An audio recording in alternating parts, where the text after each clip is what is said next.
7 अरब 49 crore state bank के पास पड़े हैं, ये भी हमारे नहीं बल्कि दोस्त ममालिक ने हमें मुश्किलात से बचाने के लिए स्टेट बैंक के पास रखवाए हैं। इससे आप हालात की संगीनी का अंदाजा कर सकते हैं, मगर जो राहबर हैं इन्हें जरा बराबर भी फिक्र नहीं। चौधरी परवेज लाई और मुनीर इस्लाही साहब जो हैं वो शामिल हो जाएंगे तहरीक इंसाफ में और बिरले के टिकट पर लड़ेंगे। ये वो चीजें हैं जिसके ऊपर बातचीत हो रही है। सब्सक्राइब करें और बेल दबाएं ताकि कोई खबर रह न जाए।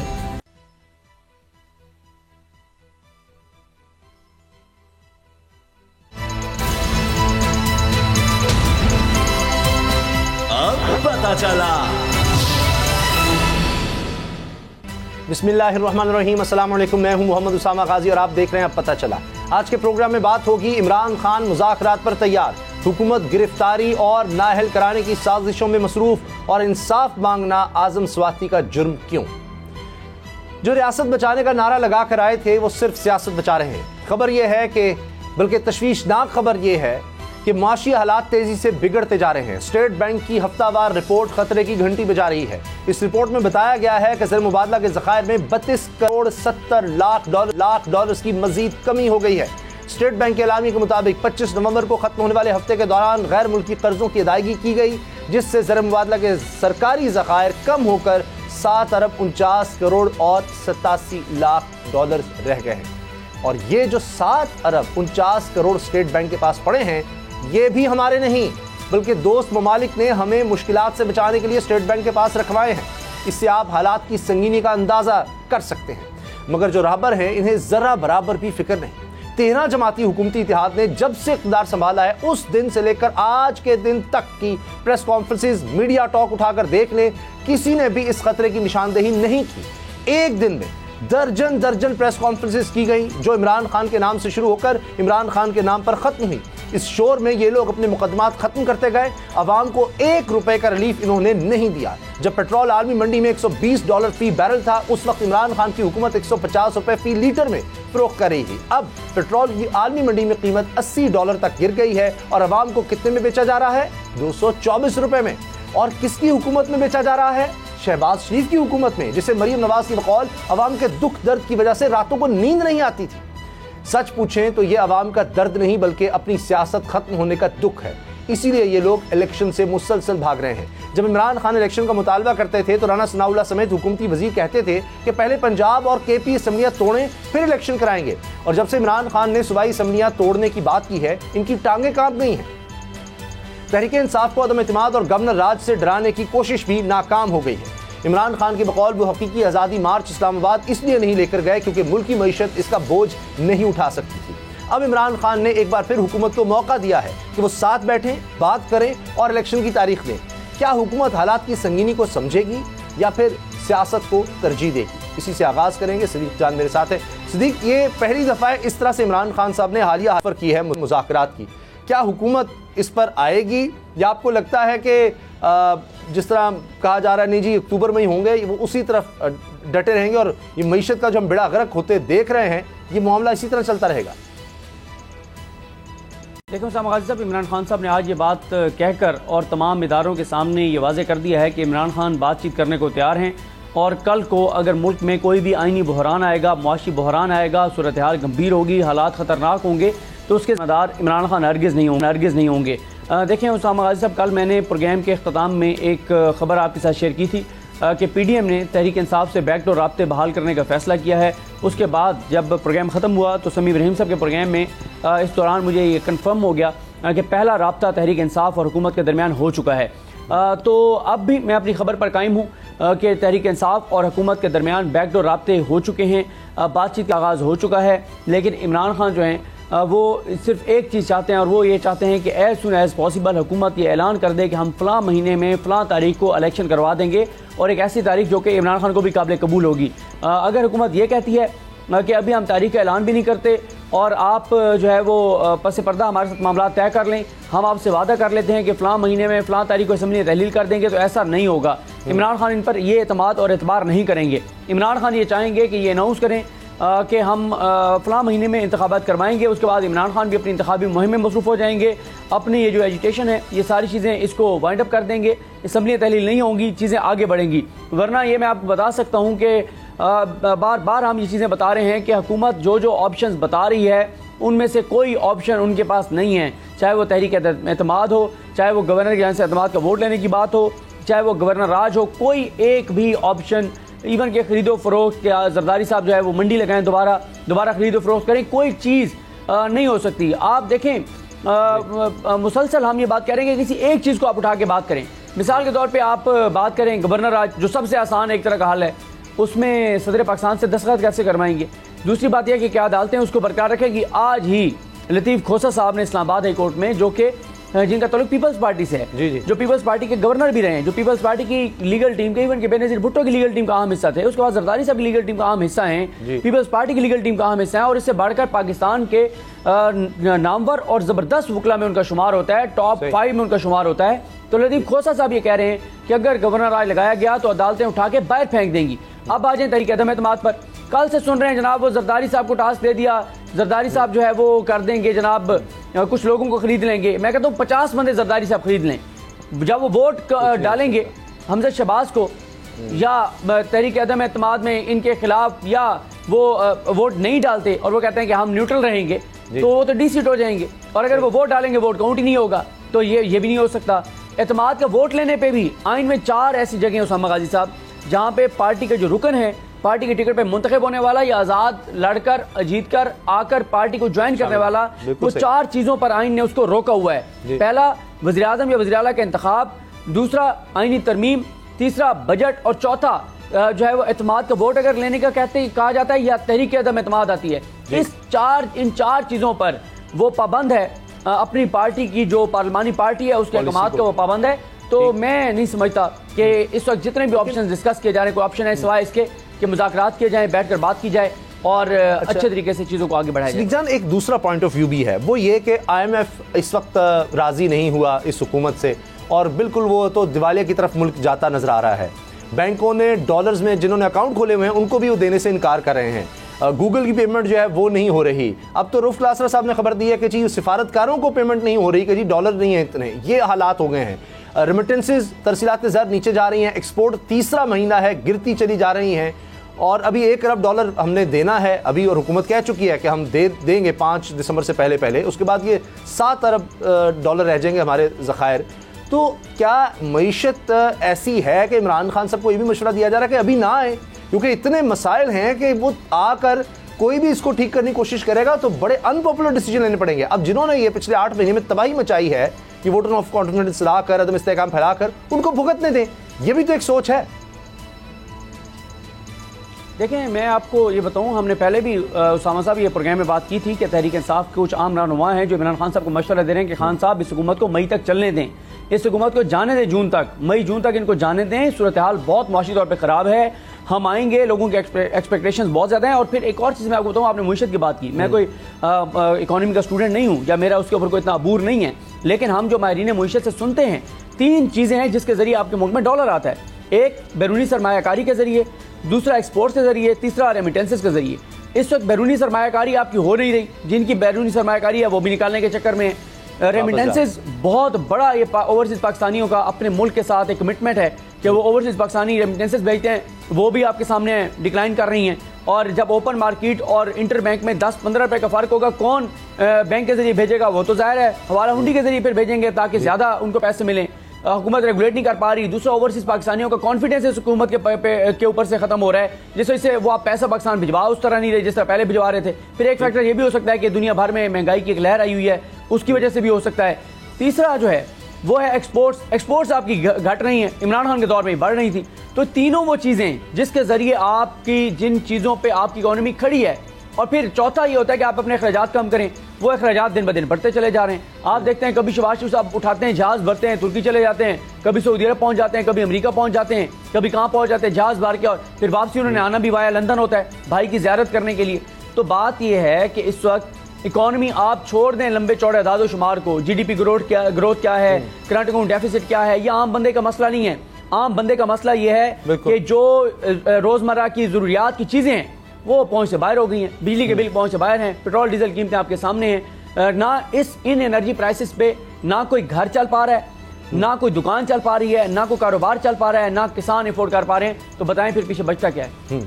तो फिर ऐसे वक्त में वही आपने जो बात की, ये तो मशवरा दिया जा रहा है कि वक्त नहीं है हुकूमत में आने का, इनको भुगतने दे ताकि लोगों को समझ आए। जो कहते हैं महंगाई मुकाम आए हैं, अभी तो 8 महीने हुए हैं, चंद महीने और गुजरेंगे तो इनके तो जो सपोर्टर्स हैं वही इनके गिरबानों तक पहुंच जाएंगे। अभी तो वोटर भाग गया ना, अभी सपोर्टर या कारकुन वो इनको पूछने लग जाएगा। तो इमरान खान साहब क्या ये जो मुज़ाकरात की बात है शायद इस वजह से भी है कि वो भी समझ रहे हो कि चले रमज़ान मुबारक के बाद तक ले जाते हैं, ताकि IMF से अगर इन्होंने डील करना है, जो भी इन्होंने करना है, अभी टैक्सेस भी इनसे इकट्ठे नहीं हो रहे, तो ये करें ना, थोड़ा सा तो भुगते, कोई पॉलिसी तो लेकर आए।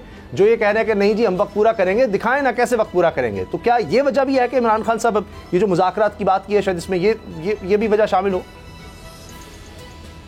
देखें उसामा गाजी साहब, बात यह है कि ये जो एक तो इमरान खान अगर इनको चलने देना, ये अपने बोझ से गिर जाएंगे। आप देखेंगे ये मिन्नत तरला करके हुकूमत छोड़ेंगे, ये बात आप जहन में रखें। दूसरी बात यह है कि आप देखें कि इस वक्त हमारी इकॉनमी जो है ना, वो इसी तरह से है जैसे एक मरीज जो है वो बिस्तर मर्ग पे पड़ा होता है, और जब लवाहिकीन देखते हैं कि जो डॉक्टर है वो अपनी आखिरी कोशिश करता है मरीज को बचाने के लिए, तो वह बचा पाए या ना बचा पाए, लवाहिकीन कम अज़ कम देखने वाले ये ज़रूर कहते हैं कि यार हम डॉक्टर से मुतमईन हैं, उसने अपनी तरफ से पूरी कोशिश की है बचाने की।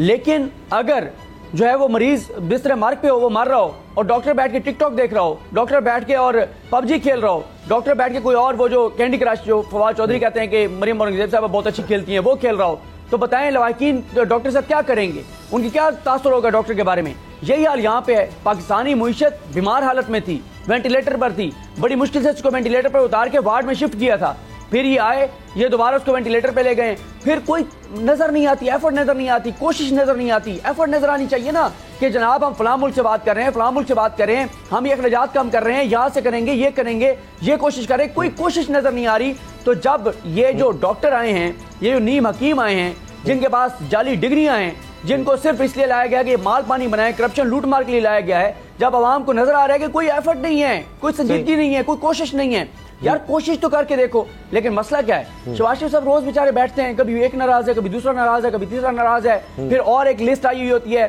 कि आजम स्वाति के साथ ये कर रहे हैं, फलां के साथ ये कर रहे हैं, फलाने चैनल के साथ ये कर रहे हैं, बोल के केसेस निकालने हैं, फलां के निकालने हैं, ये करने हैं, पैमरा को ये कमा देने। वो शहबाज शरीफ साहब बेचारे तो सारे दिन इन्हीं चीजों में हुक्म पूरा करने में लगे रहते हैं। अब तो उनके पास तो टाइम ही नहीं है बाकी चीजों का, हाल तो इकोनॉमी या मुल्क के बारे में। अब मुझे जी अब हाल तो है कि वजारत दिफा ने कहा है कि पेट्रोल की महंगाई की वजह से अब खर्चा पूरा नहीं हो रहा, यानी मसाइल इतने ज़्यादा। वजारत दिफा भी कह रही है कि हमारे दिफा के लिए हमें ज़रूरत है मज़ीद रकम दी जाए, और तो अब ये इसाकदार सब कहाँ से करेंगे। हाँ, 87 अरब रुपया तो उन्होंने बांट दिया, 50 करोड़ रुपया पार्लियामेंटेरियंस में कि चलो जी ये इमरान खान के खिलाफ जिन्होंने वोट भी दिया वो भी खुश हो जाएं, चलो अपने इलाके में कुछ पैसे लगाकर शायद वो इलेक्शन जीत सके, उसके लिए तो है। अब ये जो आपने बात की ना कि फोकस किधर है, अगर हम वो देखें तो हमारी टॉप स्टोरी इसी हवाले से है कि वो तो जरदारी साहब ने बता दिया इंटरव्यू में कि उनका फोकस कहाँ है। आगे जो वो प्लानिंग कर रहे हैं, ये तो उनको भी नजर आ रहा है कि इकोनॉमी के हवाले से वो वोट नहीं ले सकेंगे, कुछ भी नहीं है उनके पास।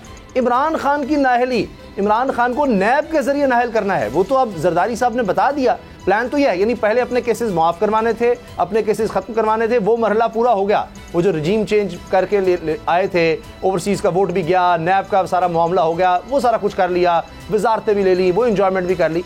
अब असल में यह है कि इमरान खान को किस तरह से नाहल करना है, उसके लिए नैब का इस्तेमाल किया जा रहा है। ये मुमकिन है, ये इसमें कामयाब हो सकेंगे, क्योंकि वो तो समझते हैं ना जब हमने तरामीम कर ली, हम अपने केसेस तो ख़त्म करवा चुके। और ये भी खबरें हैं कि फवाद साहब इस्लामाबाद जाते हैं वकला की कोई टीम लेकर और बड़ी फाइलें शाइलें मंगवाते हैं। ये ऑथेंटिक ये सामने आ रही है, कोई सीनियर साफ़ी इस तरह की बातें कर रहे हैं। तो ये तो शायद अब कोशिश ये है कि कुछ किया जाए इससे पहले कि इलेक्शन हो। मियां जवेद लतीफ़ खुद कह चुके हैं कि जी इलेक्शन में हम ज़रूर जाएंगे, लेकिन पहले इमरान खान का एहतसाब तो करें। आपने इस बात की निशानदेही कर दी, मैंने यहीं से शुरू करना था जहाँ पे आपने इख्तिताम की अपनी बात का कि मियां जावेद लतीफ़ वाज़े तौर पे कह चुके हैं कि आज इमरान खान को नायल कर दो, कल हमें इलेक्शन में ले जाओ। इमरान खान के सामने हम नहीं खड़े हो सकते, हम 13 से 16 जमातें इमरान खान का मुकाबला नहीं कर सकते, क्योंकि हमारे जो लीडर हैं, जो सज़ा याफ्ता मुजरिम हैं, जो इश्तिहारी हैं, जो मफरूर हैं, जो भागे हुए हैं, वो एक तो आ नहीं सकते, और वो आएंगे तब जब इमरान खान को मैदान से हटा देंगे। तो बात यह है कि इमरान खान को पिछले 8-9 माह में रास्ते से हटाने की कौन सी कोशिश है जो नहीं हुई। मीडिया के जरिए, सोशल मीडिया के जरिए, FIA के जरिए, अदालतों के जरिए, दहशतगर्दी के मुकदमात, पुलिस के जरिए, हर चीज आपने करके देख ली। आपने तोशाखाना के जरिए यहाँ तक कि हमला भी करवा के देख लिया, जान से मारने की भी कोशिश कर ली। तो जिसको अल्लाह ताला जिसको बचाना चाहे उसको कौन मार सकता है। तो आपने तो सारा कुछ करके देख लिया है। अब आप दबाव बढ़ा रहे हैं इदारों पर कि बस इमरान खान को नायल करा दो, हम इलेक्शन में चले जाएंगे। एक तरफ नैब को आप कह रहे हैं कि वो इमरान खान के, जरदारी साहब ने कहा आज नैब ने इमरान खान को बुला लिया। तो ये तो हालात हैं भाई, थोड़ा सा तो मेहरबानी कर लो यार, कुछ थोड़ा सा तो कर लो। और फिर एक चीज़ और आप ये देखें कि ये जो कह रहे हैं नैब ने पिछले 8 माह में अरबों रुपए की करप्शन, मनी लॉन्ड्रिंग, लूट मार के केसेस मैनेज किए हैं। और जिन जिन केसेस में बरी हुए, मरीम नवाज बरी हुई, बगैर रसीदें दी बरी हुई, बगैर कोई चीज़ दिए बरी हुई, अदालत से बरी हुई या बरी करवाई गई। उसके बाद जनाब वो नैब ने अपील ही नहीं की सुप्रीम कोर्ट में। हालांकि नैब तो चंद लाख के भी केस हो तो हाई कोर्ट से को बरी हो जाए तो उसको अपील कर देते हैं। यहाँ पे FIA देख लें, हमजा शबाशी बरी होते हैं, उसकी अपील नहीं करती है FIA ऊपर। तो बात यह है कि एक तरफ कौम पूरी देख रही है कि कौम को कुछ नहीं मिला, जो करप्शन लूट मार करने वाले हैं, जो चोरी चकारी करने वाले हैं, जिनके असासे जायदादें बढ़ गए हैं, उनके सारे करप्शन केसेस माफ हो गए और अगले 2-4 दिन में 2-3 और भी आम शख्सियात बरी होने जा रही हैं। तो एक तो जो अरबों रुपए की मनी लॉन्ड्रिंग वाले हैं वो बरी हो रहे हैं, जिन्होंने पैसा यहाँ से आवाम का लूट के बाहर भिजवाया, जिन्होंने बाहर जायदादें बनाई। दूसरी तरफ इमरान खान है जिसने पूरे जो पाकिस्तान से बाहर जितना पैसा कमाया वो सब पाकिस्तान लेकर आए, यहाँ उनका घर है और उनकी प्रॉपर्टी नहीं किसी दुनिया के किसी मुल्क में। और फिर उसके पास तो जायज़ पैसा था दुनिया भर में कहीं भी इन्वेस्ट करने के लिए, आपके पास तो कोई जायज़ राय नहीं है। आप तो आज तक बता नहीं सके कि लंदन फ्लैट जो आपने लिए हैं पैसे कमाए कैसे, भिजवाए कैसे, रसीदें कहाँ पे हैं। तो बात यह है कि अब ये अलकादिर यूनिवर्सिटी बनाई, उसके ऊपर केस बना दो यार, कोई थोड़ी सी तो मेहरबानी कर लें, कोई केस ऐसा तो बनाएं जो थोड़ा सा पब्लिक में इमरान खान के खिलाफ परसेप्शन ही बनाने में आप कामयाब हो जाएं। मतलब आप कह रहे हैं कि इमरान खान ने यूनिवर्सिटी क्यों बनाई है, इसके ऊपर नैब का केस बनेगा। भाई वाकई गलती तो उसकी बहुत बड़ी है, जायदादें क्यों नहीं बनाई, उसने कारोबार क्यों नहीं सेट किए, उसने लूट मार क्यों नहीं की, उसने तबाही क्यों नहीं की मुल्क की, उसने बर्बादी क्यों नहीं की, उसने बैरूनी आकाओं के सामने क्यों नहीं ये कहा कि हम तो वेंटिलेटर पे हैं, अमेरिका हमारा बाप है, वो उस वेंटिलेटर उसके हाथ में है, उसके हाथ में बटन है, वो वेंटिलेटर का बटन बंद करेगा हम मर जाएंगे। वैसे देखो अब इमरान खान ने ये क्यों नहीं कहा कि जो इन्वेस्टर है वो मेरा आका होगा। हाँ सिद्दीक जान, यही सवाल है, इसको हम आगे बढ़ाएंगे कि जरदारी साहब कहते होते थे कि या नैब रहेगा या मुल्क रह सकता है, यानी दोनों इकट्ठे नहीं चल सकते। शाहिद खान अब्बासी साहब के भी ये जुमले होते थे। अब भी शाहिद खान अब्बासी साहब वज़ीर-ए-आज़म कहते हैं कि नैब को बिल्कुल ही खत्म करना होगा अब भी, लेकिन ये अभी आंख का तारा हो गया, इससे इस्तेमाल करना, इसलिए ब्रेक के बाद मिलते हैं।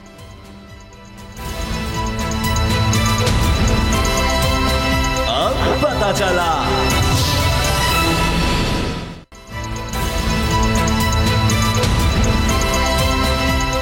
पता चला।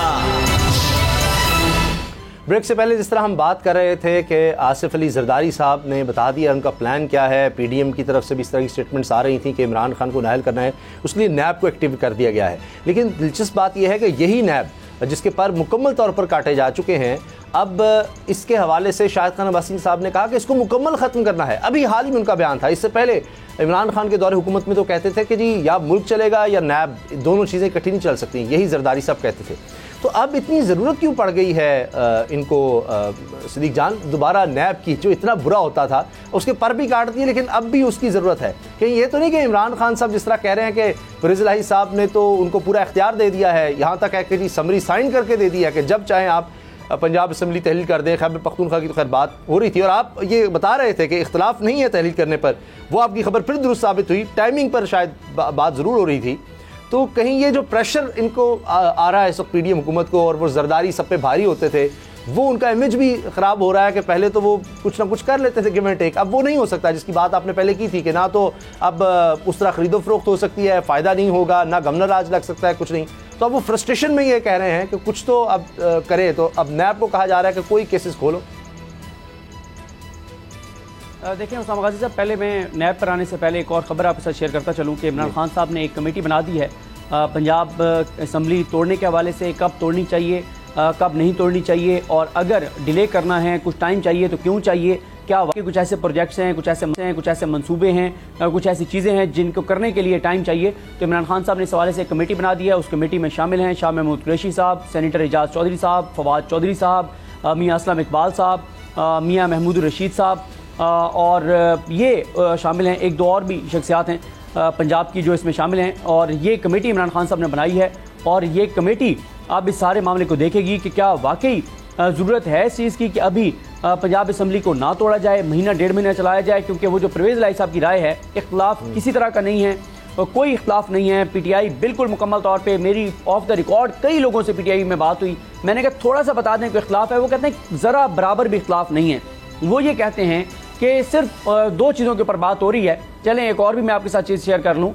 एक तो बात टाइमिंग की तो है ही, एक और चीज़ पे बातचीत चल रही है तहरीक इंसाफ और काफ लीग की, और वो है अगले इलेक्शन में सीट एडजस्टमेंट के ऊपर कि अगले इलेक्शन में तहरीक इंसाफ कितनी सीटें देगी काफ लीग को।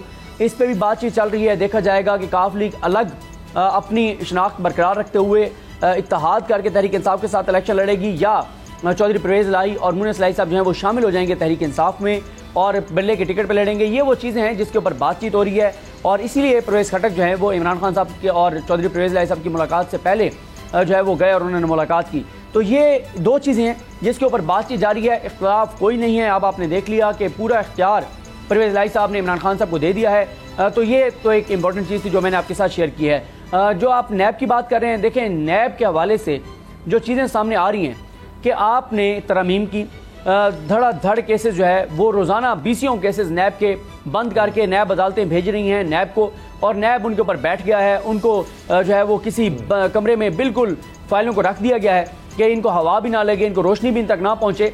लेकिन इस हवाले से मैं आपको ये बता दूं कि सुप्रीम कोर्ट ऑफ पाकिस्तान की इस पर नज़र है। सुप्रीम कोर्ट ने एक वाज़ेह हुक्म जारी किया है जिसमें सुप्रीम कोर्ट ने कहा है कि नैब के जितने डॉक्यूमेंट्स हैं, नैब की जितनी फाइलें हैं, नैब की जितने शवाहिद हैं, ये सब के सब शवाहिद, ये तमाम फाइलें, ये इनको महफूज बनाया जाए, इनको महफूज जगह पे मुंतकिल किया जाए, इनको डिजिटलाइज किया जाए, इनको स्कैन किया जाए, इनकी डिजिटल कॉपी जो है वो महफूज रखी जाए। एक डॉक्यूमेंट भी अगर चेंज हुआ, एक डॉक्यूमेंट भी अगर गायब हुआ तो जिम्मेदारान जो है उनके खिलाफ कार्रवाई होगी। तो ये बात तो है बड़ी वाज़ेह, क्योंकि सुप्रीम कोर्ट ने एक बात इंदिया दिया है। सुप्रीम कोर्ट ने कहा है कि ये केसेस किसी न किसी फोरम पर तो जाएंगे।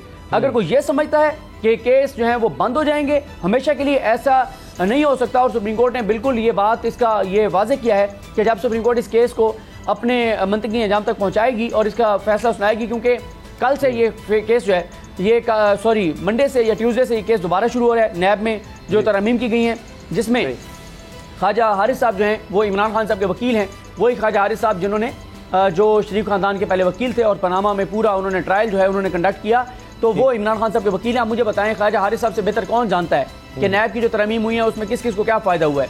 तो इसलिए नैब के तरमीम के ऊपर जो फैसला है वो असल में इन केसेस के मुस्तकबिल का फैसला करेगा, और अदालत इसमें बड़ी वाज़ेह है कि बैलेंस से क्रिएट किया जाएगा। ये नहीं हो सकता कि आप एहतसाब के चैप्टर क्लोज कर दें। पूरी दुनिया में जो एहतसाब के लिए कवानीन है वो सख्त हुए हैं, पाकिस्तान में आपने खत्म कर दिए। जहाँ पे ज्यादा चोरी है, जहाँ ज्यादा डकैती है, जहाँ ज्यादा लूटमार होती है, जहाँ ज्यादा मनी लॉन्ड्रिंग होती है, जिस मुल्क में सबसे ज्यादा सख्त बनाना चाहिए था। और मुझे याद है वो एक बार अदालत में ये बात हुई थी कि पाकिस्तान उस मकाम पर आ गया है, उस नहज पर आ गया है, वो वक्त आ चुका है कि जो चोर डाकू लुटेरे हैं अगर वो इस दुनिया से चले गए हैं उनको कब्रों से निकाल के लटकाओ, तब मुल्क बेहतरी की तरफ जाएगा, वरना तो मुल्क तबाही की तरफ जा रहा है दिन ब दिन। क्योंकि जो चोर है, डाकू है, लुटेरा है, उसको पता है 2 अरब डाका डालो, 1 अरब किसी को दो, 1 अरब माफ करवा लो, ये बिजनेस बन गया है। आप यहाँ मुल्क में जिम्मेदार वो कसूरवार है जो छोटी डकैती करता है, जो छोटा डाका डालता है उसको फांसी लगना चाहिए। क्योंकि इस मुल्क का कानून, ये इस वक्त जंगल का जो कानून है वो ये कहता है कि बड़ा हाथ मारो ताकि जो आपको बचा सकते हैं उनको भी कुछ दे सको। ये क्या कि तुम जो है हमाकत करते हो, छोटी सी लूट मार करते हो, सिर्फ अपने लिए नहीं करनी, बड़ा हाथ मारो ताकि जो बड़े हाथों वाले हैं, जिनके हाथ बड़े लंबे हैं, वो तुम्हें बचा भी सके, उनको भी कुछ 4 पैसे दो, उनका भी थोड़ा सा कोई रोजगार चले। तो ये इस मुल्क के अंदर चल रहा है। और इसमें चाहे 1100 अरब आपका यानी ये जो करप्शन का पैसा है वो बच जाएगा, दिफा के लिए नहीं रहेगा। ये कितनी खतरनाक बात है। इस पर फवाद चौधरी ने भी बात की है कि अब डिफेंस के लिए आपके पास रकम नहीं है। वजारत दिफा को बार बार लिखना पड़ रहा है, मीटिंग बुलाई जा रही है कि जनाब इस हवाले से कुछ सोचा जाए, किया जाए। इतनी ख़तरनाक सूरत हाल है।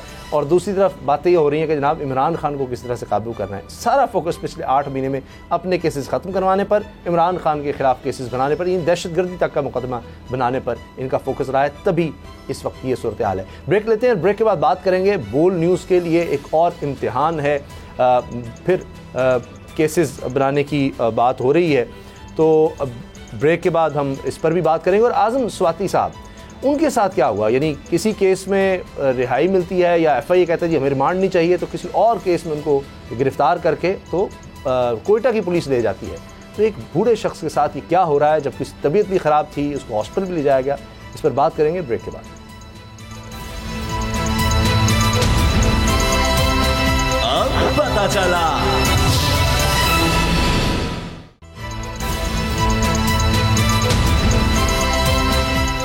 पता चला।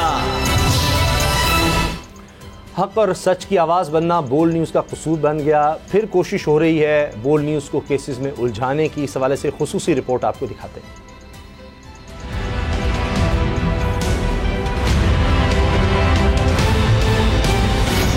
देखिए भाई, क्यों चल रहा है ये तो मेरे ख्याल है सब जानते हैं, ठीक है ना। ये केस को आप यूँ समझ लें कि जाली केस जो है इस तरीके से कि ये इन्होंने हम पे चीटिंग का, फ्रॉड का 420 का एक मुकदमा बनाया, ठीक है जी। यानी कि हमने किसी को चीट किया। पूरे पाकिस्तान, पूरी दुनिया, इनको एक आदमी ऐसा नहीं मिला जो ये कहे जी हमने इनको चीट किया। तो इसीलिए इनके तफ्तीशी ऑफिसर ने बाद में वो स्टेटमेंट जमा कराया। वो स्टेटमेंट ये नहीं था कि जी हमारे खिलाफ एविडेंस नहीं मिला, वो स्टेटमेंट ये कि जी कोई क्राइम ही नहीं हुआ। सोचें आप, जुल्म। और ये इस किस्म का जाली केस था। और दूसरा जो फ्रॉड का मुकदमा होता है ना 420 का, इसमें शख्सी जमानत पे जो है ना जमानत हो जाती है। कोई भी जाके अपना आईडी कार्ड पे जमानत करा लेता है। उस पर आपने 18 महीने, 1.5 साल जो है हमारी जमानत नहीं हुई। और हम कौन? हम वो जो उस वक्त $432 मिलियन की टोटल IT एक्सपोर्ट थी पाकिस्तान की, उसमें से $355 मिलियन हम कर रहे थे भाई। 82% की IT इंडस्ट्री हम थे। ये 50 दफ़ा हमने कहा, फिर कोई क्वेश्चन कर लेना। जब आप पाकिस्तान मुल्क में पैसा लाने वालों के साथ ये करेंगे, फिर वही होगा जो इस वक्त मुल्क की इकोनॉमी का हाल है। और शख्सी जमानत वाले इस केस के अंदर 1.5 साल यार। और खाली ये नहीं है मेरे पे मुकदमा करना था, आप करते। आपने मेरी कंपनी बंद कर दी, आपने गाड़ियां सीज, अकाउंट बंद, आपने हर चीज़, मेरी माँ की FIR काट दी, बीवी की FIR काट दी। ये होता है यार, जाली केस की भी कोई एक अजीब व गरीब की फॉर्म है। मतलब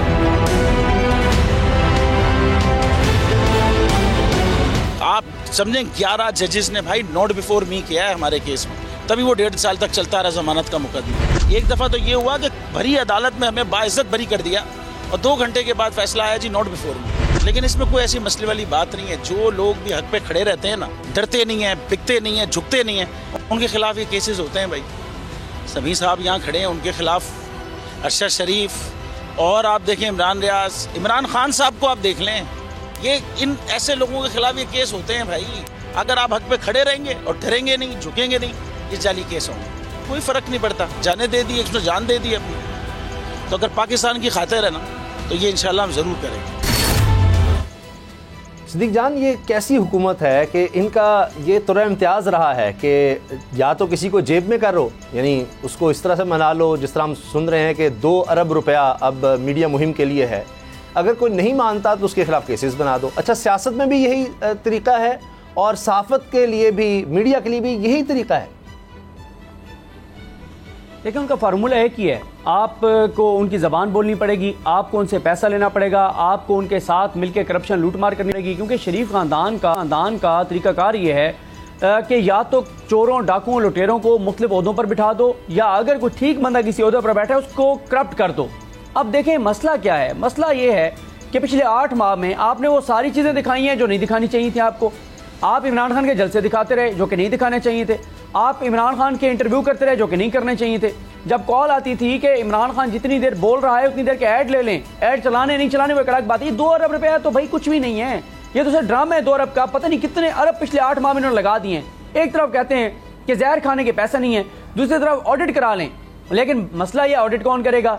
कौन यहाँ पे खड़े होगा इस मुल्क के अंदर इनके सामने? क्योंकि जाहिर है सब इनके साथ खड़े हैं जो मैटर करने वाली कुव्वतें हैं।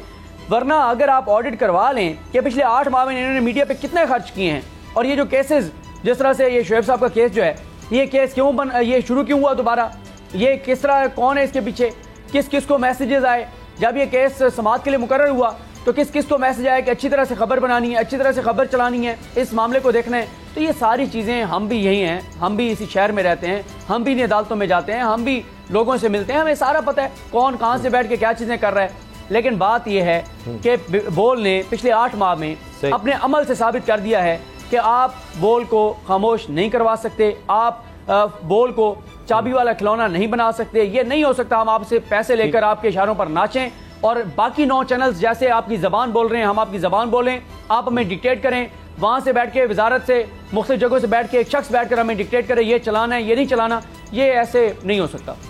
अब यही चीज़ देखिए कि दबाव है, लेकिन उसके बावजूद आज़म स्वाति साहब का जो मामला है, कोई और मीडिया आपको नहीं नज़र आएगा कि उस तरह से इस पर बात कर रहा हो। अब एक केस में एफआई ये कहता है जी हमें तो अब रिक्वायर्ड ही नहीं है इनका रिमांड, आप इनको जेल भेज दें, लेकिन साथ ही फिर पुलिस आती है और वो कोयटा ले जाती है। जबकि सदीक जान, ये तो कई दफ़ा ये बात तय हो चुकी है कि एक ही तरह के मुकदमे में ये तो एक ड्रामा है कि पूरे पाकिस्तान में आप 30-30, 40, 50-50 FIR काट दें। यही आपने अरशद शरीफ शहीद के साथ किया, यही जनाब इमरान रियाज खान के साथ होता रहा, अब आजम स्वाति के साथ हो रहा है। देखें, आजम स्वाति साहब गिरफ्तार हुए, गिरफ्तार होने के बाद 2 रोज़ा उनका जिस्मानी रिमांड लिया गया। जिस्मानी रिमांड उनका 2 रोज़ा जब लिया गया वो मुकम्मल हुआ, फिर 4 रोज़ा जिस्मानी रिमांड लिया गया 29 नवंबर को। इस दौरान जो आजम स्वाति साहब के वकील हैं उन्होंने इस्लामाबाद हाई कोर्ट से रुजू किया और उनको बताया, और जो आजम स्वाति साहब की पिटीशन है इस्लामाबाद हाई कोर्ट में वो बिल्कुल उससे मिलती जुलती है जो अरशद शरीफ साहब ने अदालतों को खत लिखे थे कि मेरी जान को खतरा है, मुझे कत्ल किया जा सकता है। लेकिन उसके ऊपर अदालत ने बजाय इसके कि हुक्म ये जारी होता कि जी आप आजम स्वाति को यहाँ से नहीं ले जाया जा सकता, बिल्कुल उसी तरह कम अज़ कम अतर मिर्ज़ा साहब ने ऑर्डर किया था शशीद साहब के मामले में, समी इब्राहिम साहब के मामले में, इमरान रियाज खान के मामले में, कि इनको इस्लामाबाद से बगैर इजाज़त की अदालत की मंजूरी के नहीं गिरफ्तार किया जा सकता। लेकिन अदालत ने भी अगली तारीख डाल दी, अगली तारीख डाली गई। इधर क्या हुआ, 29 को उन्होंने 4 रोज़ा जिस्मानी रिमांड लिया, 3 दिसंबर को पेश करना था। 1 दिसंबर को अचानक FIA दरखास्त लेकर आती है इस्लामाबाद इसमें कचहरी में कि जनाब हमें मजीद जिस्मानी रिमांड चाहिए, उनको जुडिशियल करके, और 3 घंटे बाद वो क्वेटा की पुलिस पहुंच जाती है। और ये सारी चीजें नजर आ रही। हाँ, ये बिल्कुल एक नजर आ रहा है कि बदनीयती है जिसके तहत ये केसेस इस तरह से चलाए जा रहे हैं। लेकिन और बोल्ड न्यूज़ पर भी जो दबाव बढ़ाया जा रहा है, जितना मर्जी ये काम कर लिया जाए, हम हमेशा मजलूम के हक में उसके साथ खड़े होंगे और जालिम के खिलाफ खड़े होंगे। प्रोग्राम देखने का शुक्रिया, इजाज़त दीजिए, अल्लाह हाफ़िज़।